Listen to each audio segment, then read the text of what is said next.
Pa Ivane, evo Haag je jedan u nizu, kao što sam već jedanput i rekao, dalekih europskih gradova koji su na neki način sudbonosni za Hrvate i za njihovu povijest, u kojoj Hrvati moraju ići tražiti i boriti se za svoja prava. No oni su ovim skupom ovdje pokazali svoju kulturu i svoju dostojanstvenost.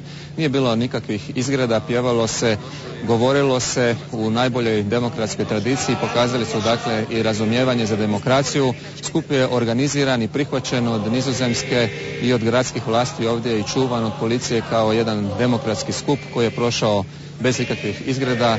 I iako je bilo i primjedbi na svjetske vlade, između ostalog i na ponašanje Nizozemske. Evo priloga, pogledamo kako je to danas izgledalo.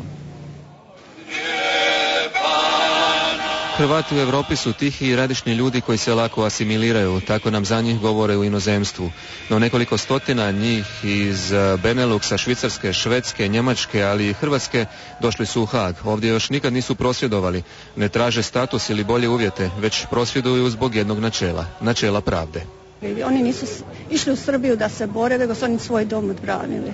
I trebalo bi njih još više podržati, nažalost malo nas je koji mislimo tako. Za Škabrnju, za 120 ljudi nikada niko nije odgovara. Ratko Mladić danas ovdje u zatvoru kažu da za njega nema optužnice na Haškome sudu za Hrvatsku, a u Škabrnji je ispeka zana 91. godine. Pravda izgubila ravnotežu, bolje se ne može reći. Veterani bajkeri putovali su 1600 km iz Udbine bez predaha. Putovali smo 23 sata i danas smo otišli. Šibenčanin Čedo Paj živi u Nizozemskoj i posjećuje generala Gotovinu u zatvoru. Mislim, nije lijepo, to je zatvor, ali uvijek teško kad idemo od njega čah. Recite nam, jeste li u kontaktu sa obitelji generala ili generalima ili njihovim braniteljima bili tijekom organizacije ovog? Evo, mi smo bili u kontaktu preko gospodina Dilbera i jedina želja dakle obitelji, rodbine prijatelja bila ta da se ovaj skup ne bi spolitizirao. Stojimo s osjećajem da ovdje nismo obranjeni, nego neopravdano, čak nepravedno optuženi. Ne samo naši optuženici i osuđenici, nego i mi kao narod. Čulo se da sud umjesto mira stvara nemira, umjesto pravde nepravdu, da je hrvatski narod izgubio povjerenje u međunarodne institucije, a sucima u Haagu pokazani su crveni kartoni zbog izjednačavanja žrtva i zločinca. Pozivano je na hrvatsko jedinstvo, a spominjala se i izdaja.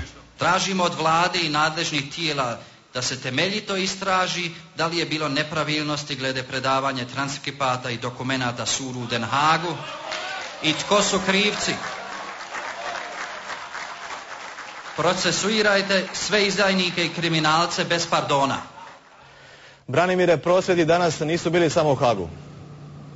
Da, bili su diljem svijeta, bili su u Rio de Janeiro u Brazilu, u Šangaju, u Kini, Parizu, Francuskoj i u New Yorku i ovdje u Haagu. Strančaranja nije bilo, bez politike kao što smo čuli naravno nije moglo proći.